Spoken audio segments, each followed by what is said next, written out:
తెలంగాణ రాష్ట్రంలో విద్యార్థులకు fee reimbursement బకాయిలు వెంటనే విడుదల చెయ్యాలని సచివాలయంలో సీఎస్ రామకృష్ణారావుతో బీసీ జేఏసీ నేతలు గురువారం భేటీ అయ్యారు.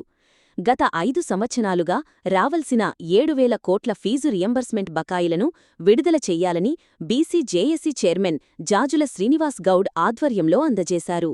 ఈ సందర్భంగా జాజుల శ్రీనివాస్ గౌడ్ మాట్లాడుతూ, ఫీజు రియంబర్స్మెంట్ సమస్య ప్రైవేటు కళాశాల యజమాన్యాలు, ప్రభుత్వ మధ్య ఉన్న సమస్య కాదని, 22 లక్షల పేద విద్యార్థుల భవిష్యత్తుకు సంబంధించిన సమస్యగా ప్రభుత్వం చూడాలని, ఫీజుల నిధుల విడుదల విషయంలో గత ప్రభుత్వం చేసిన తప్పుని ఈ ప్రభుత్వం చేస్తుందని, ఫీజుల రియంబర్స్మెంట్ బకాయిలు విడుదల చేయకపోవడంతో రాష్ట్ర వ్యాప్తంగా 22 మంది విద్యార్థులు ఆత్మహత్య చేసుకున్నారని, 5,000 కోట్ల రూపాయలతో గాంధీ విగ్రహం ఏర్పాటు చేసే బదులు పేద విద్యార్థుల ఫీజుల కోసం ఆ నిధులను కేటాయించాలని అన్నారు.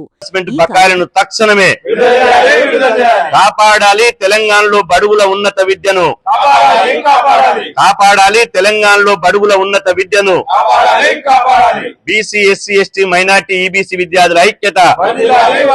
పోరాడదాం. ఫీజుల రియంబర్స్మెంట్ నిధులు విడుదల అయ్యే వరకు పోరాడదాం. ఫీజుల రియంబర్స్మెంట్ నిధులు విడుదల అయ్యే వరకు. మీడియా మిత్రులకు నమస్కారం. ఈరోజు తెలంగాణ రాష్ట్రంలో గత 5 సంవత్సరాలుగా ఫీజుల రియంబర్స్మెంట్ బకాయిలు విడుదల చేయకపోవడంతో ఈరోజు తెలంగాణ రాష్ట్రంలో ఉన్నటువంటి 22 లక్షల మంది పేద BC, SC, ST, minority, EBC విద్యార్థులు తీవ్ర మానసిక క్షోభకు గురవుతున్నారు. కాబట్టి గత 5 ఏళ్ల కాలంలో ఉన్నటువంటి ఫీజుల రియంబర్స్మెంట్ బకాయిలను విడుదల చేయాలని కోరుతూ ఈరోజు తెలంగాణ రాష్ట్ర చీఫ్ సెక్రటరీ అయినటువంటి సిఎస్ అయినటువంటి రామకృష్ణారావు గారితో ఇవాళ బీసీ జేఏసీ ఆధ్వర్యంలో వారిని కలిసి ఒక వినతి పత్రం ఇవ్వడం జరిగింది. ఈ వినతి పత్రంలో బీసీ విద్యార్థులతో పాటు ఎస్సీ, ఎస్టీ, మైనార్టీ విద్యార్థులు స్కాలర్షిప్లు ఫీజులు రాక ఏ విధంగా ఇబ్బందులు ఎదుర్కొంటున్నారు, ఏ విధంగా ఉన్నత విద్యకు దూరం అవుతున్నారు, చదువులు మధ్యలోనే వదిలేసి ఏ విధంగా కుమిలిపోతున్నారో సిఎస్ గారికి దాదాపు 15 నిమిషాల సేపు వారికి వినతిపత్రం ఇచ్చి మేము చర్చించడం జరిగింది. ప్రధానంగా ఇలా రాష్ట్రంలో చూసుకున్నట్టయితే గత ప్రభుత్వంలో బీఆర్ఎస్ ప్రభుత్వంలో 2.5 సంవత్సరాల బకాయిలు రావాలి. ఆ ప్రభుత్వం పోతూ బకాయిలు పెట్టిపోతే మేమొస్తే ఫీజుల రియంబర్స్మెంట్ బకాయిలు విడుదల చేస్తాం. ఫీజుల రియంబర్స్మెంట్ బకాయిలతో పాటు మొత్తం ఫీజులను కూడా ప్రభుత్వమే భరిస్తామని చెప్పి కామారెడ్డి బీసీ డిక్లరేషన్లో కాంగ్రెస్ పార్టీ స్పష్టంగా చెప్పడం జరిగింది. కానీ కాంగ్రెస్ ప్రభుత్వం అధికారంలోకి వచ్చి ఇప్పుడు 2 సంవత్సరాలు దాటిపోతుంది. అంటే దాదాపు 2.5 రేపో మాపో వస్తే 2.5 నెలలు అవుతుంది. ఇప్పుడు ఈ విద్యా సంవత్సరం మార్చి ఇంకొక నెల రోజులైతే మార్చి 31 అయితే ఈ విద్యా సంవత్సరం కూడా ముగుస్తుంది. మార్చి 31 అయితే ఈ విద్యా సంవత్సరం ముగిస్తే మొత్తం 6 సంవత్సరాల ఫీజుల రియంబర్స్మెంట్ బకాయిలు ఇవ్వాలి. ఈ ప్రభుత్వం ఏమంటది, గత ప్రభుత్వం చేసినటువంటి బకాయిలు మేమెందుకు ఇస్తామని ఈ ప్రభుత్వం అంటది. అదేవిధంగా కాలేజీ యజమాన్యాలు వాళ్ళు సమ్మె చేసి కళాశాలకు తాళాలు పెట్టి పరీక్షలు బైకాట్ చేసి ఇలా పిల్లలు ఫీజులు కడతలేరు, ప్రభుత్వం ఫీజుల నిధులు ఇస్తలేదు అని చెప్పి వాళ్ళు కూడా పోరాటం చేస్తే వాళ్ళను ప్రభుత్వం బెదిరించి ఇవాళ మీరు సమ్మె విరమించుకోకపోతే మీ అంతు చూస్తామంటే వాళ్ళు భయపడి సమ్మె విరమించుకున్నారు. అయినా మేము పోరాటాన్ని విరమించుకోలే. ఇటీవల హైదరాబాద్లో సోమాజిగూడ ప్రెస్ క్లబ్ లో ఫీజుల రియంబర్స్మెంట్ బకాయిలు విడుదల చేయాలని కన్నీటి చదువులు, కాలేజీ విద్యార్థుల కన్నీటి చదువుల పేరుతోటి అఖిలపక్ష పార్టీలు, అఖిలపక్ష విద్యార్థి సంఘాలు, మేధావులు, అదేవిధంగా అందరితోటి బీసీ, ఎస్సీ, ఎస్టీ, మైనార్టీ సంఘాలతోటి విస్తృతస్థాయి సమావేశం ఏర్పాటు చేసినాం. ఆ రోజు ఒక కార్యాచరణ ప్రకటించినాం. 2 రోజుల్లోనే సిఎస్ గారిని కలిసి ఫీజుల రియంబర్స్మెంట్ బకాయిలు విడుదల చేయాలని చెప్పి ఒక వినతిపత్రం ఇస్తాం. ఆ తర్వాత మరో 2 రోజుల్లో ఇవాళ రాష్ట్ర గవర్నర్ గారిని కలుస్తాం. ఆ తర్వాత మంత్రులని, ఉప ముఖ్యమంత్రి గారిని, ముఖ్యమంత్రి గారిని కూడా కలుస్తాం.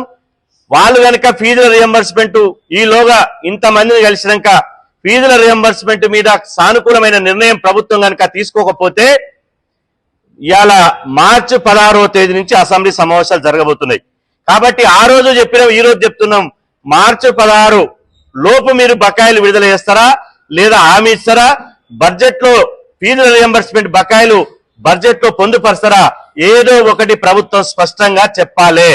చెప్పకపోతే మాత్రం బరాబర్ 100% ఇవాళ 16 నుంచి జరిగేటువంటి అసెంబ్లీ బడ్జెట్ సమావేశాలు మేము అడ్డుకుంటాం, అసెంబ్లీని ముట్టడిస్తామని చెప్పి సదరంగా హెచ్చరిస్తున్నా.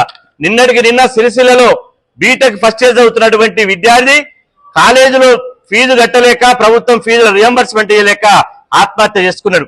ఇట్లా 22 మంది విద్యార్థులు ఆత్మహత్య చేసుకున్నారు. తెలంగాణ రాష్ట్రం కోసమైతే కాసోజు శ్రీకాంత్ నుంచి సిరిపురం యాదవ్ వరకు 1100 మంది విద్యార్థులు బలిదానం చేస్తే 1100 మంది విద్యార్థుల త్యాగాలతోటి బలిదానాలతోటి తెలంగాణ రాష్ట్రం వచ్చింది. రేపటి తెలంగాణలో చదువులు ఉండాలి, కొలువులు ఉండాలని చెప్పి బలిదానం చేస్తే ఇవాళ తెలంగాణ రాష్ట్రంలో 10 సంవత్సరాలు కేసీఆర్, ఇవాళ 2.5 సంవత్సరాలు రేవంత్ రెడ్డి గారు కూర్చున్నారు. ఇవాళ మీరు పేద విద్యార్థులు అంటే మీకు లెక్కలేరు, పేద విద్యార్థుల చదువులంటే లెక్కలేరు. మేము అడుగుతున్నాం స్పష్టంగా సూటిగా, ఇవాళ మీడియా ద్వారా రేవంత్ రెడ్డి గారిని ఒక ప్రశ్న అడుగుతున్నాం. గత ప్రభుత్వం బకాయిలు మేమెందుకు ఇస్తామంటున్నారు కదా, మరి గతంలో ఉన్నటువంటి రాబడి, ప్రభుత్వానికి రావాల్సినటువంటి రాబడి 1000 కోట్ల రూపాయలు ఈ ప్రభుత్వం ఎందుకు వసూలు చేస్తుంది? ఇంటి పన్నులు కావచ్చు, మున్సిపల్ పన్నులు కావచ్చు, ఇంకే పన్నులైనా ఏ ఒక్క రూపాయి వదిలిపెట్టకుండా గత పన్నులని ఈ ప్రభుత్వం వసూలు చేస్తున్నది. మరి గత ప్రభుత్వంలో ఉన్నటువంటి సచివాలయంలో మీరెందుకు వస్తున్నారు? గత ప్రభుత్వం చేసినటువంటి పనులలో మీరెదుకుంటున్నారు? కాబట్టి గత ప్రభుత్వం ఈ ప్రభుత్వం కాదు, ప్రభుత్వమే, అది గుర్తు పెట్టుకోవాలి. ఇవాళ మేము అడుగుతున్నాం, పిల్లలకు ఫీజుల రియంబర్స్మెంట్ ఇవ్వాలంటే 5,000 కోట్లతోటి మేము గాంధీ విగ్రహం పెడతా అంటున్నాడు. 5,000 కోట్లతోటి గాంధీ విగ్రహం పెడతాడట. 1,50,000 కోట్లతోటి మూసి సుందరీకరణ చేస్తాడట.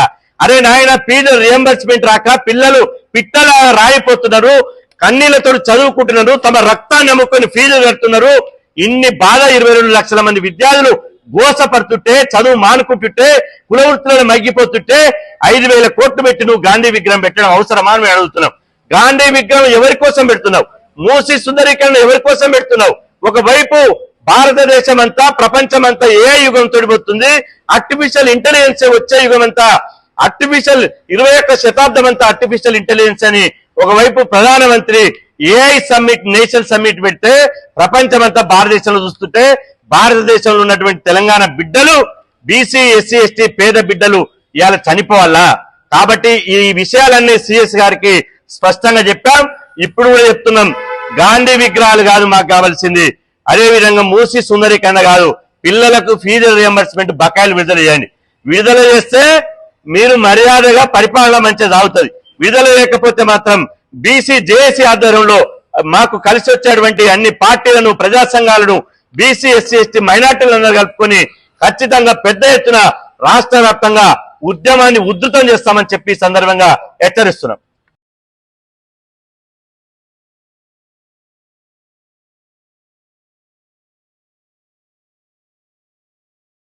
ఈ కార్యక్రమంలో నాయకులు గుజ్జకృష్ణ, కల్లచర్ల శ్రీనివాస్,